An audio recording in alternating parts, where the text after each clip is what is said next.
नमस्कार, मैं हूं कपिल चौधरी। आप देख रहे हैं खबर टुडे न्यूज़ और हादसों की हकीकत, जो आपका ये पसंदीदा प्रोग्राम है। शाम को 8 बजे रोजाना की तरह आज भी मैं आपके सामने इसे लेकर के हाजिर हूं।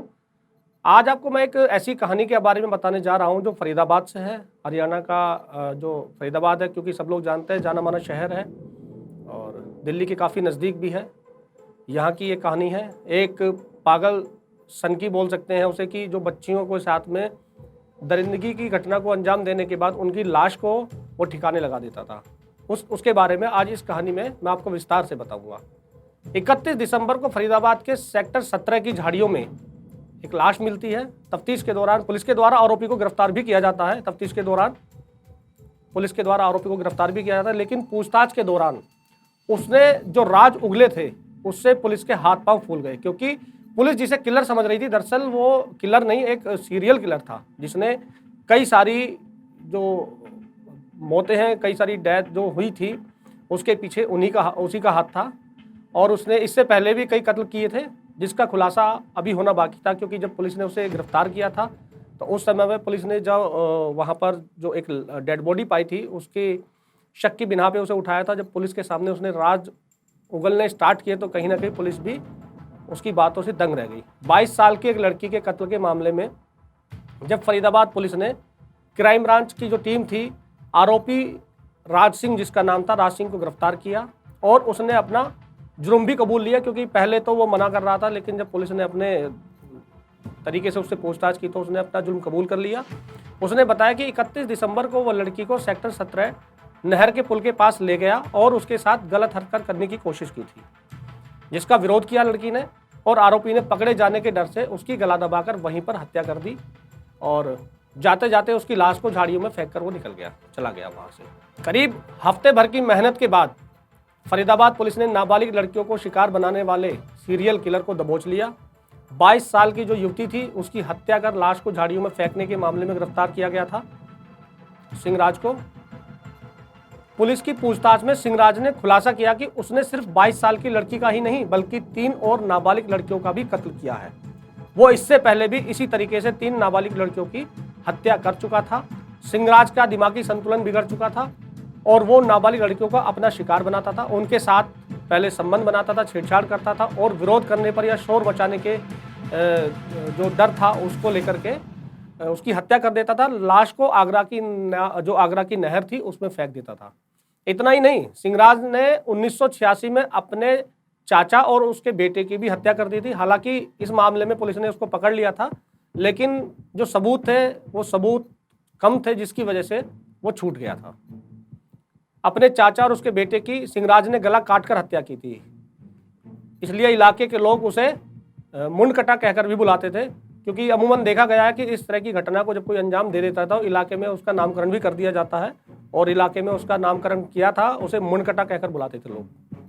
वो इतना ज़्यादा संवेदनशील था कि अगर उसे कोई जलील कर दे, यानी अगर कहीं पे उसकी बहस हो जाए या किसी तरह की कोई बात हो जाए, तो वो उससे बदला लेने के लिए बिल्कुल उतारू रहता था।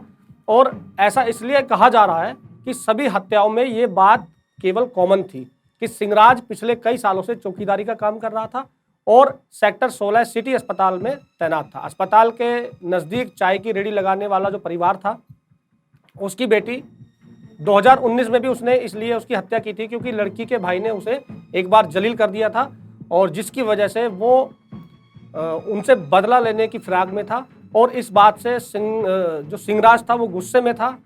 लिहाजा करीब 16 दिसंबर 2019 को मौका पाकर उसने 14 साल की उनकी बेटी को बहला फुसलाकर रात के वक्त अस्पताल में बुलाया और छेड़छाड़ करने लगा, जबरदस्ती करने लगा। लड़की ने जब विरोध किया तो उसकी वहीं पर हत्या कर दी, और लाश को ठिकाने लगाने का भी उसका एक काम था कि लड़की की गुमशुदगी की रिपोर्ट जब लिखाई गई तो उसका कोई पता नहीं चल पाया था आज तक।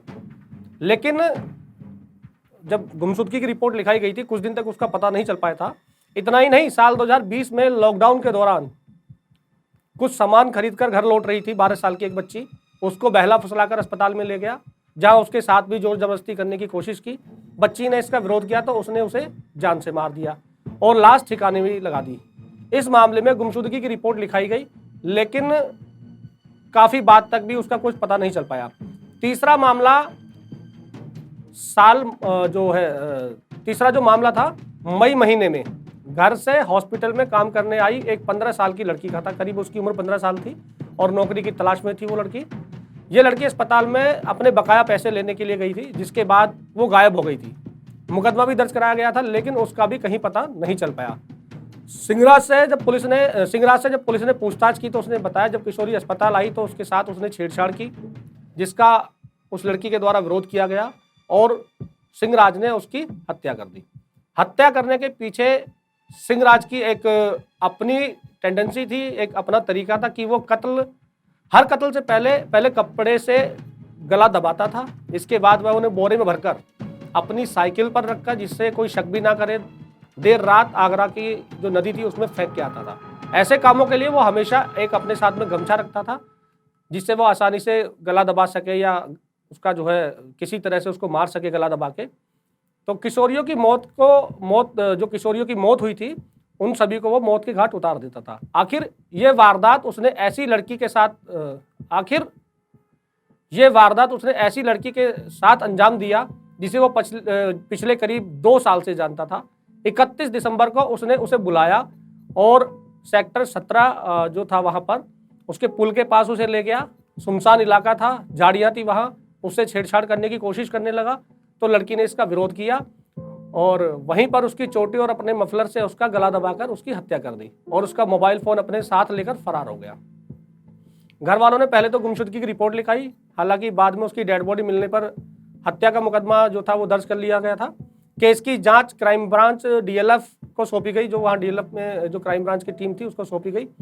काफ़ी तफ्तीश के बाद पुलिस ने आरोपी सिंगराज को गिरफ्तार किया और वजीरपुर मास्टर रोड से उसको पकड़ लिया गया था, वहाँ एक जगह का नाम है। तब पुलिस को यह अंदाजा नहीं था कि जिसे वो किलर समझ रही थी वो एक सीरियल किलर निकलेगा, क्योंकि जिस तरह से उसने बच्चियों को मौत के घाट उतारा था, उनके साथ छेड़छाड़ करता था, छेड़छाड़ करने के बाद जब वो विरोध करती थी उनको वो मौत के घाट उतार देता था और एक बोरे में भरकर अपनी साइकिल पर रखकर उनकी जो डेड बॉडी थी उसको नहर में डाल देता था। उसके पास एक गमछा हुआ करता था, जैसा अमूमन लोग रखते ही हैं अपने साथ में, गर्मी का मौसम है, और गमछे से फिर वो उनकी हत्या कर देता था। बाद में पकड़ा गया और उसको जेल भी हुई और सलाखों के पीछे वो पहुंच गया है। हादसों की हकीकत जो ये प्रोग्राम है आपका पसंदीदा, इसका मतलब ही यह है कि जो आने वाला समय है उस समय की दस्तक को पहचानना, क्योंकि अगर हम पहले से ही सचेत रहेंगे और पहले से ही अपने आसपास का जो एरिया है उसमें देखेंगे कि किस तरह से लोगों की मानसिकता है या कौन क्या सोच सकता है, इस तरह का जो सीरियल किलर है वो कहीं ना कहीं हमारे बीच ही मौजूद होता है और जब उसका दिमागी संतुलन खराब हो जाता है तो कहीं ना कहीं वो किसी भी हद तक जा सकता है। इन सब चीज़ों को हमें नोटिस भी करना होगा और इन सब चीज़ों के लिए अपने परिवार को और अपने बच्चों को भी समझाना होगा कि किस तरह से समाज है, किस तरह से रहना चाहिए। तो ये सारी चीज़ें हमें बिल्कुल ध्यान रखनी पड़ेंगी, जिसकी वजह से हम अपने परिवार की जिससे हम अपने परिवार की सुरक्षा कर सकते हैं, ये कह सकते हैं आप। और गर्मी का मौसम है, आप देख ही रहे हैं कि मई का महीना है, ये आज 2 तारीख है, 2 मई है और बाहर बिल्कुल रोड पर बहुत तेज़ गर्मी है। और गर्मी के मौसम में पानी भी पीना चाहिए ज़्यादा से ज़्यादा, जिससे आपकी सेहत भी बनी रहे। और इस तरह की जो तमाम खबरें हैं उनको लेकर के हम आपके सामने हाजिर रहेंगे। अगर ये खबर आपको अच्छी लगी है तो इस पर हमारे कमेंट बॉक्स में जाकर बताइए और चैनल को सब्सक्राइब कीजिए। और अगर आप कोई सजेशन या कोई सुझाव देना चाहते हैं तो वो भी हमारे कमेंट बॉक्स में आप दे सकते हैं, या कोई कहानी आपको सुननी है तो उसके बारे में आप बता सकते हैं। उस कहानी पर भी हमारी टीम काम करके वो कहानी भी आपके लिए हम लेकर के आएंगे।